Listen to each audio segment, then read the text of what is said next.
Ang programang ito ay rated SPG. Striktong patnubay at gabay ng magulang ang kailangan. Maaaring may masiselang tema, lengguwahe, karahasan, sexual, horror o droga na hindi angkop sa mga bata. Hindi nga nakuha ni Moira itong SPA na to sa bahay nila kung saan naabutan siya dito ni Giselle. Dito nga nagtataka si Moira bakit naabutan siya ni Giselle na wala naman itong alam na pupunta siya doon. Agad-agad naman itong si Giselle ay kinompronta si Moira na kung saan talagang kumbinsido at talagang buo na ang desisyon nila ni Giselle na agawin talaga kay Moira ang Apex Medical Center. Dito na nga ay hindi papayag itong si Moira na kung saan talagang porsigido itong mabawi ito at kahit na may SPA pa dyan na ay may gagawin siyang kakaiba na kung saan talagang pasabog na naman ang gagawin niya. Dito na nga sila nag-usap ni Zoe na kung saan talagang pinalapit niya si Zoe sa kanyang Lolo Pepe kung saan kukuhanin na naman nila ang loob ni Don Pepe at hindi nila inaasahan ito ngang nakipagkita nga si Zoe dito kay Don Pepe ay andun din si Annalyn.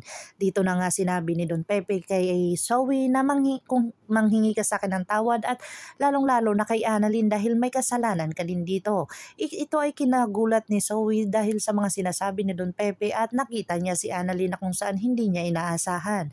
Dito na nga ay talagang porsigido na si Annalyn na talagang lumapit sa kanyang pamilya, sa pamilya Tanyag na kung saan talagang sa susunod na linggo ay kakasal na ang kanyang ina at lalong-lalo na hindi sila magkabati ni Dr. Carlos Benitez.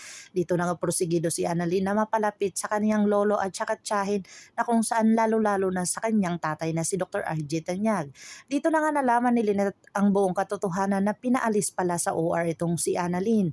Dito na nga nalungkot si Annalyn at saka si Lynette na kung saan hindi nila akalain na magagawa iyon ni Dr. Carlos Benitez. Kinompronta nga dito agad-agad ni Lynette itong si Dr. Carlos Benitez na kung saan hindi ito nakapagsalita.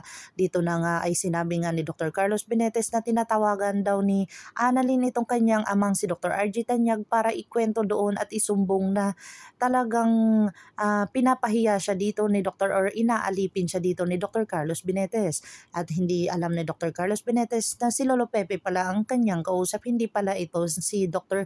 RJ Tanyag. Abangan natin ang mga susunod pa na episode na ito, ang abot kamay na pangarap. If you like my story, please like, share, and subscribe para pa-update po kayo sa mga susunod pa. Yun lamang po at maraming salamat.